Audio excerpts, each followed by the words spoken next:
Bonjour à tous, devant moi j'ai le Realme 16 Pro et je vais vous montrer comment activer la sauvegarde Google sur cet appareil.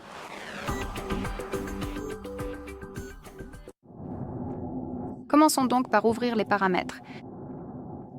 Ensuite, faites défiler tout en bas pour trouver l'option Système et Mise à jour, puis localisez l'option Sauvegarde et Réinitialisation. J'ai oublié de le mentionner, mais assurez-vous d'avoir une connexion Internet car elle est nécessaire.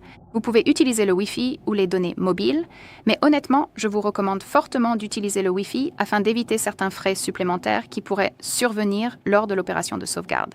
Donc, le Wi-Fi est la meilleure option. Appuyez donc sur Sauvegarde et Réinitialisation, et ici nous avons notre section Sauvegarde Google. Il suffit d'appuyer sur Compte Google et nous serons immédiatement transférés vers cette section où nous pouvons ajouter notre compte. Appuyez simplement sur Suivant. Bien sûr, si votre compte Google est déjà ajouté à l'appareil, vous pourrez simplement le choisir dans la liste. Sinon, vous devez l'ajouter maintenant. Alors faisons-le. Encore une fois, n'oubliez pas la connexion Internet. Et à cette étape, vous pouvez soit créer un nouveau compte si vous n'en avez pas encore, soit simplement saisir votre email ou numéro de téléphone. Laissez-moi le faire. Puis appuyez sur Suivant. Ici, nous devons entrer le mot de passe. Il suffit donc de le faire et d'appuyer sur Suivant.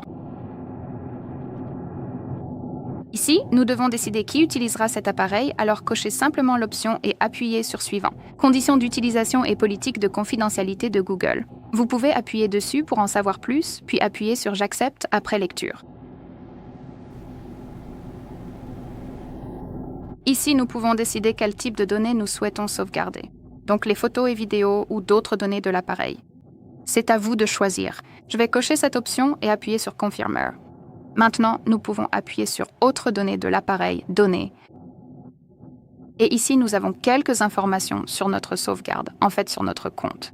Nous pouvons vérifier l'espace qu'il nous reste. Nous pouvons gérer le stockage, par exemple supprimer certains fichiers inutiles.